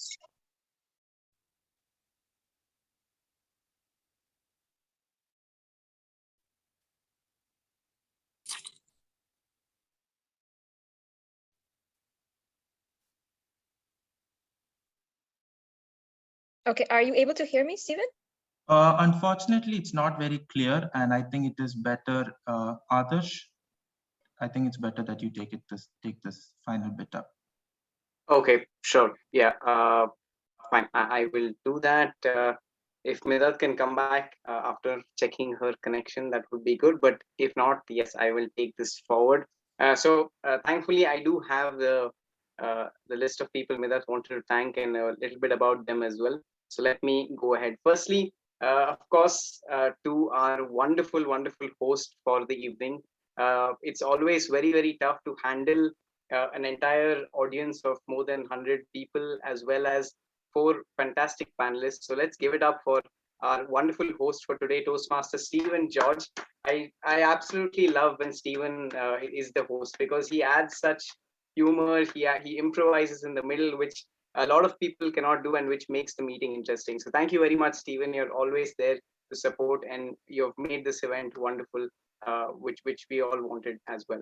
Thank you very much. So the four main people in the panel itself, I know a lot of has been said about them, but it's only fair that I say a few words as well, because I think the four panelists probably know me as the one who has been bothering them for the last 2 or 3 months to actually be part of this event. To start off with, Toastmaster Darren, thank you very much for graciously coming back to us within a day. I mean, we asked you if you could be a part of this event. It did not take you even one day to get back to us. I know it's 6 a.m. for you right now, 6 to 8 in the morning for you, where it's 6 to 8 in the evening for us. And that really shows the commitment you have towards helping other people in Toastmasters, even after reaching such a wonderful stage. So once again, let's have a big round of applause for our 2001 World Champion of Public Speaking, Toastmaster Darren LaCroix. And he also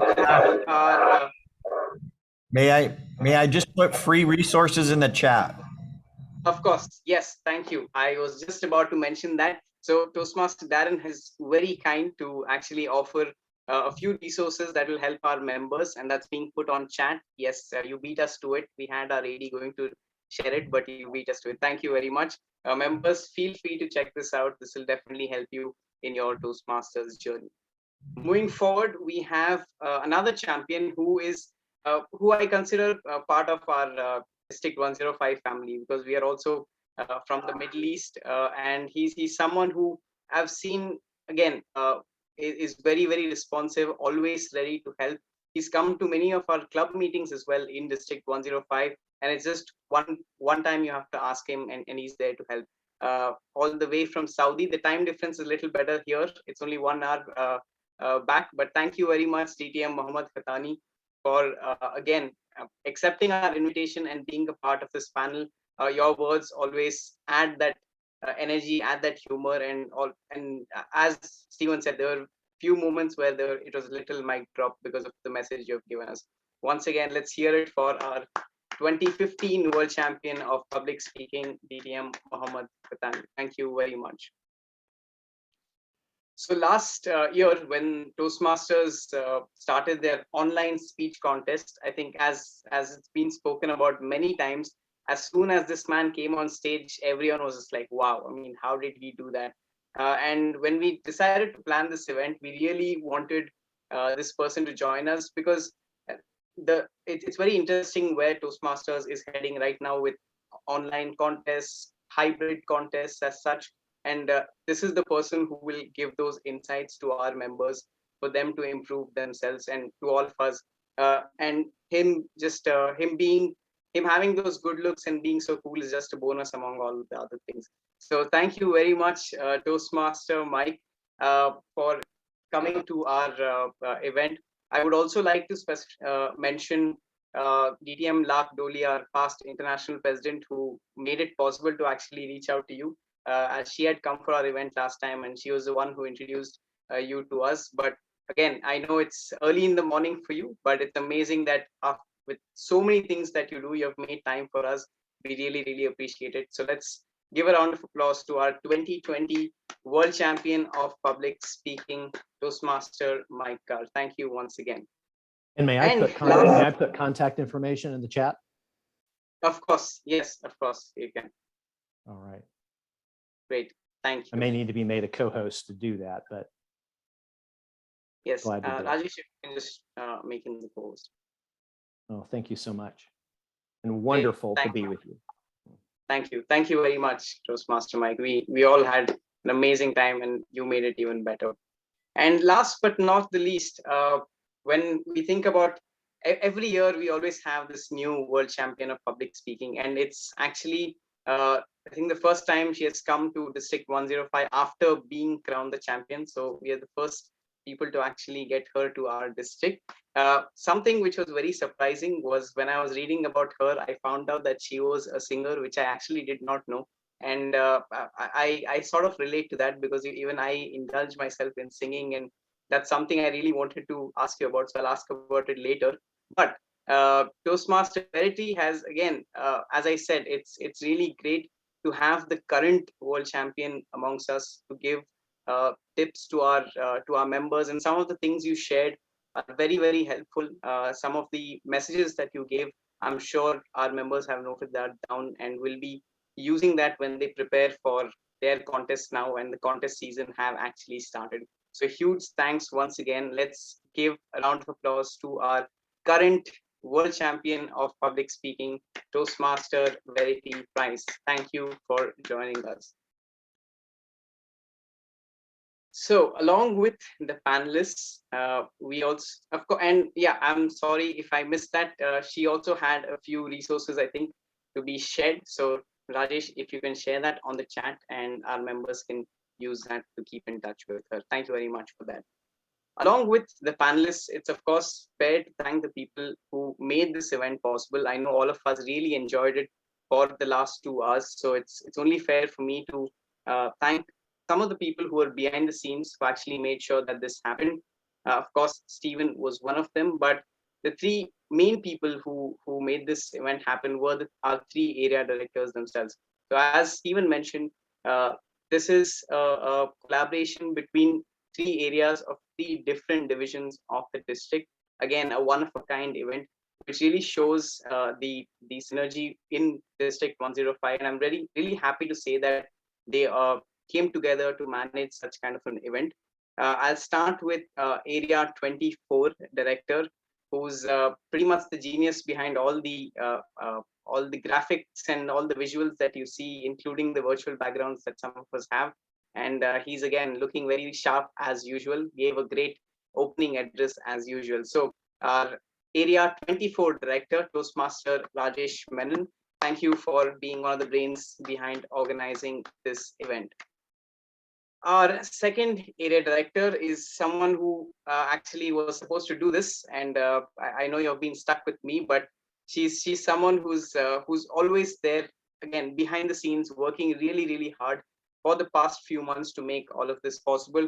I know members of our district have seen her messages, I think, every day on our WhatsApp group for the past 2 weeks, and she was really excited about the entire event right from the time we started planning it. Our Area 56 Director, and as Stephen mentioned, one of the youngest area directors in Toastmaster itself, Toastmaster Midat Siddiqui. Thank you very much for, again, being one of the brains behind this wonderful event. And the last area director is someone who actually played a role as well today in the meeting, who you didn't see on camera because he was behind the camera, making sure that we end the meeting on time. I might exceed that, the great job he was doing so much right now. But our Area 59 Director, Toastmaster Afsal Latif, thank you once again for being, again, one of the brains behind the contest and helping us today with the timing. It's not an easy job to do it. You know, it's showing those red cards to the world champions, but you did it well, and you made sure that we have completed the event in time and in a fantastic manner. We have a couple of people as well we have a few other people who I want to thank. Of course, nothing is possible without the support of some of our members. I would especially like to mention them who helped us get the wonderful audience into the meeting today, Toastmaster Alexander and Toastmaster Arya. They are instrumental in spreading the word across to multiple districts. That's why we have the audience from multiple districts in today's meeting. Thank you very much for your help. And nothing's possible without the support of our district lead division and district leaders. So I'd also like to thank our 3 division directors, Toastmaster Heyman Jain of this Division P Director, Toastmaster Shashidhar, Division K Director, and Toastmaster Sharon, Division L Director. And of course, our district trio, our district director, DTM Gurubinder, thank you very much, sir. Our program quality director, DTM Rania, and our 2 club growth directors, DTM Deepa and DTM Jamil Shakil.